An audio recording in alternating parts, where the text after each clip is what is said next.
Hi everyone, welcome back to my channel, Lenox Justifier of Innocence. I am here as the character Josephine today, which is Lenox in human form, and with me today is Mr. Buddy. He is the guard dog that was sent by the Ultimate Creator to watch over Lenox. Now before we get started, I wanted to thank you for clicking on this video, and I also wanted to thank those of you who have been following along. I hope that you guys are having an amazing week. It really helps the algorithm when you can hit like and subscribe and share with your friends so that they can enjoy the videos as well. For those of you who are new, welcome. This is the Fantasy Justice channel where superheroes and mythological gods unite in the fight to get justice for the innocent and save humanity, restoring the balance of good and evil. Lenox, the protagonist, was created by Zeus and Demeter to stop humanity from destroying itself. This channel is designed so that you can listen to it like an audiobook, or you can watch and enjoy the images, the artwork, and the dramatizations that are there to assist you and assist your imagination throughout the stories as they go along the screen. This channel piggybacks off a book series titled Lenox Justifier of Innocence, which is available at all major booksellers. Some, if not all of the topics, are sensitive in nature, and some may even trigger emotional response. So we did want to forewarn you on that. Though the majority of the stories are loosely based on real-world occurrences and tragedies, the characters are all fictitious, and in some cases, the names and the places have been changed in order to protect the identity of those involved. The justice is carried out in imagination and fantasy. In today's story, we're going to be continuing on with the second part of the Jocelyn Nungaray story. We had started off telling the backstory of what happened, along with some facts that we found online. It's all public information. And in this second half, it's going to be a mix of facts and fantasy as we start to head into the justice portion of it. Now, to keep the video from going too long, I broke the series up into 3 parts. So this is going to be the middle part when we get ready to go into battle. And then in the last part of the series, we're going to be going into the justice portion of it, where we get the criminals and get justice for the innocent people who have been harmed in this particular case. So, we're going to see you at the end. Enjoy the show.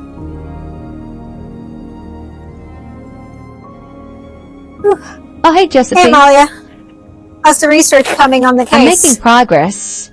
I'm comparing information as we speak. Yeah. I know. I did a quick 5-minute Google search, and I was able to find 5 different cases, 5 tragedies stemming from that. And that's Google. We all know they suppress and they censor information now that they're part of the DEM machine. It's a sad world. Oh, I know. You look like you were training for the mission. Getting ready in case, I have to fight those monsters. Not gonna have any problem kicking their asses. Can you show me what you found? I want to do a comparative analysis to the information that I have.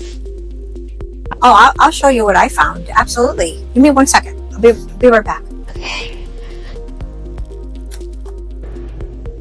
Let me see what else I can find when she's getting that information. Okay. Should be loading in a second. With a quick 5-minute Google search, I was able to find a slew of cases that popped up. Just imagine how many cases and how many other victims are out there that are forgotten or unknown.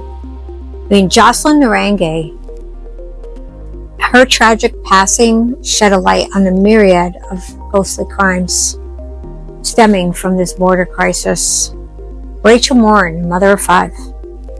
While on a jog, she was sexually harmed prior to being brutally slain by a 17-year-old who was illegally in this country.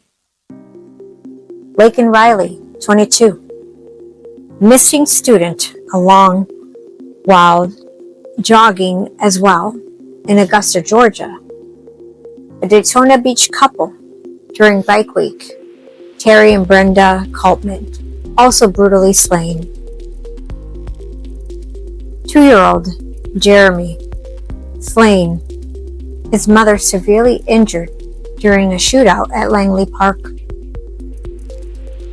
Also involved illegal immigrants. Alonzo Pierre.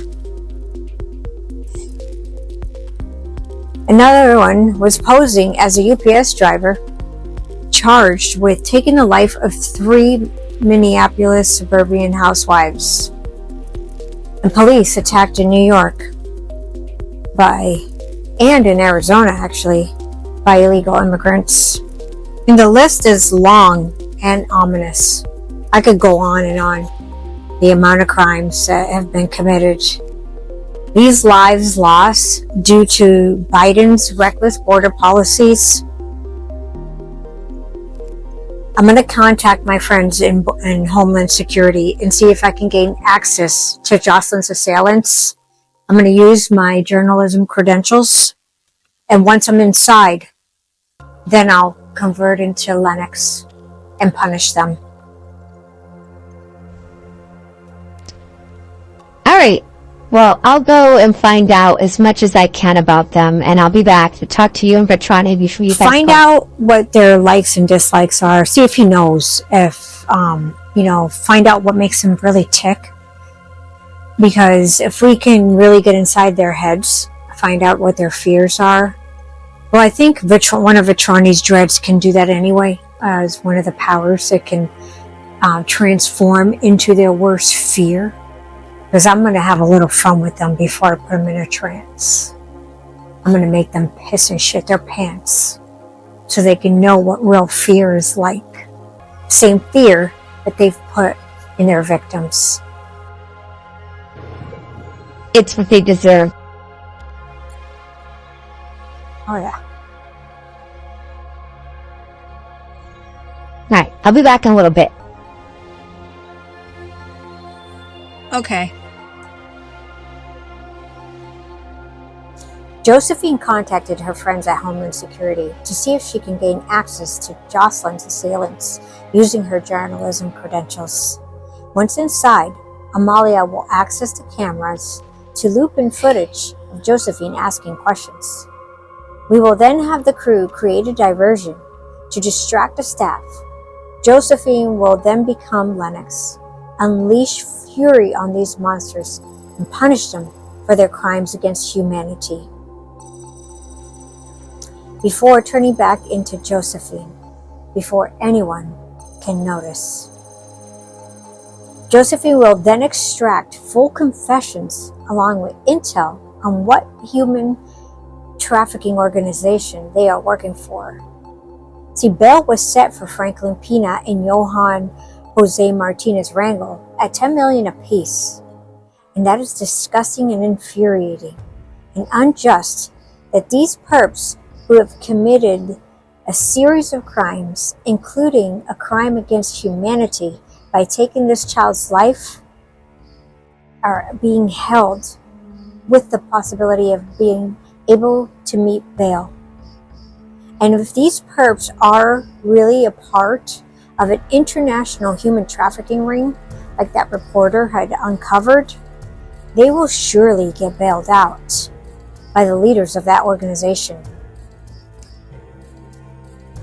Where at that point, they could be made to disappear into obscurity in order to maintain the confines of such said operation. We will not allow that to happen. I am going to take them captive. I am going to punish them, and I'm going to find out who the leaders are and implode that entire operation from within. I will get these perps to reveal all. I am done with these cowardly predators harming women and children.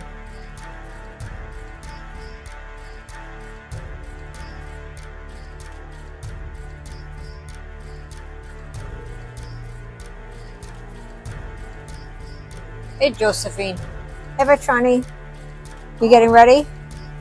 Oh, I'm ready. Yeah, I was training earlier. Wash my dreads today. Oh, yeah. It's looking really good. It'll be ready to punish those perps. I don't understand what possesses two grown men to attack a little girl. These types of perps are cowards. That's why they join gangs. And they try to inflict harm on anybody who's naturally weaker, vulnerable, like women and children and elderly, and animals, of course. Because they know they don't measure up to somebody their own size, or somebody who fights back. I heard that one of the perps had scratches and bite marks on him. Oh yeah. Little Miss Jocelyn was a warrior. She fought, but she was also only 12 years old. Wasn't exactly a fair fight of a little 12-year-old against two grown parasites. Amalia came back after speaking with the roommate to speak with Josephine and Vetrani. Hey Amalia, good to see you. Hey Vetrani, hey Josephine. So I was able to speak with the roommate, and he told me that, for starters, he had no idea of any of their past. He had no idea they were in the country illegally, that he managed to make it very clear that the only reason he roomed with them was because he needed to save money. He needed a place to live. So they asked him to be his roommate so that they could get approved for the new apartment. But outside of that, he didn't really know them that well. He had been out with them that same day, but he left them prior to because they wanted to stay out and party, and he just wasn't up for that. So he left them, and I guess that's when everything transpired. When he's seen it on the news in the coming day, and they indicated that they had, some eyewitnesses or some witnesses from the camera footage at that 7-Eleven. When he saw that, he immediately called and turned them in because he didn't want anything to do with it. He doesn't stand for any of that, and he wanted to make that clear.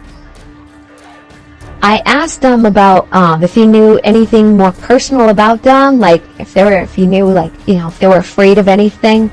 And all he was able to tell me was that, see, I wrote it down here. He said that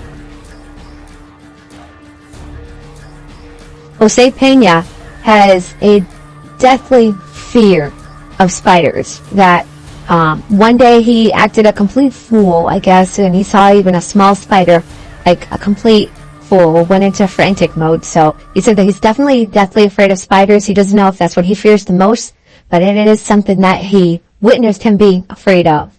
And as far as Franklin, he didn't know. He didn't know them that well. He was literally just going to room with them to save money. That's okay. This will get it out of him. I'll manipulate him into revealing what his deepest fears are. No worries, Amalia. Alright, guys. Well, I'll get everything over to you, and you guys head over. Good luck on your mission. I'll be walking you through. I'll manipulate the cameras so they don't see you in the room when you turn into Lenox, and everything will be good. So, get in contact with the boys at Homeland Security, and everything's gonna go smooth. No doubt. And then once I punish them, they're gonna reveal everything we need to know to take down that entire operation in Venezuela. Mark my words on that. I'm ready. All right. Let's get going. Let's go.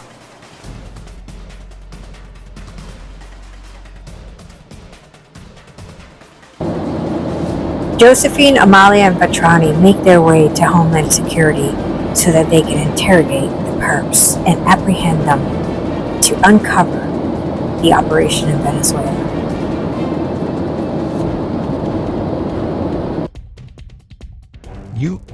You guys don't look like reporters. Look at what you're wearing. That's because I'm not your typical reporter. And don't you worry about what I'm wearing.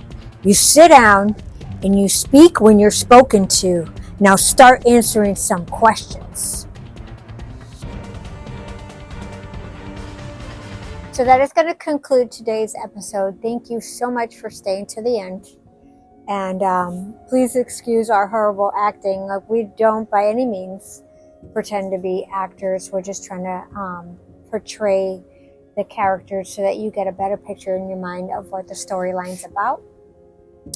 We were talking about how we feel a little goofy, like those horrible actors in those, what's like the Telefriend about credit commercials and stuff, like really cheesy acting. Yeah, that's us. But it gives you a better idea of what the story's about and try to make it come to life in a manner that can add a little bit of funny to otherwise really dark subjects. So thank you again for staying to the end. Now the next episode is going to be the action-packed episode where Lenox appears and she fights with the perpetrators and punishes them, and they have to live through all of the crimes that they have done onto others and know exactly what everything feels like. So stay tuned for that. You'll get to see that, and we'll also get to uncover who is behind the operation and take that operation down so that they can no longer hurt anybody else. One little piece at a time. That's how we do it, is we try to combat one crime at a time, and that brings positivity back into the world so we can make the world a better place. So I hope you guys have an amazing rest of your week. Also too, we're going to be, after this storyline is finished, we're going to be revisiting Trump's case, and we're going to go through some of the things that have been talked about and revealed about the perp and what our theories are about that whole entire situation. So you'll want to stay tuned for that as well. Been working on different animations, so we're going to be introducing that soon. I actually got some progress today. When I was working on some stuff, I found, I tried a bunch of different 3D animation software. Some were good, some were not so good. So might have to piece together different softwares to get the end result that I'm looking for. But we're going to be playing around a little bit more with that, and that should be a lot of fun. So, we're going to put some tidbits in here of the 3D animated versions of it. And I'm also going to be putting together like a trailer, just like showing what the whole series is about in a summary, and use that as like a demo reel for sending out to like different producers and whatnot. But that will be a little further down the line. The second book is priority, and once the first and second book are out, that is the first 4 major scenes of the storyline, so it'll be very well established, and then I'll proceed with putting together the demo as well. So we all have that to look forward to. I hope that you guys have a blessed week. Please take care of yourselves, take care of your kids, and as always, God bless. We'll see you next week. Right, little buddy?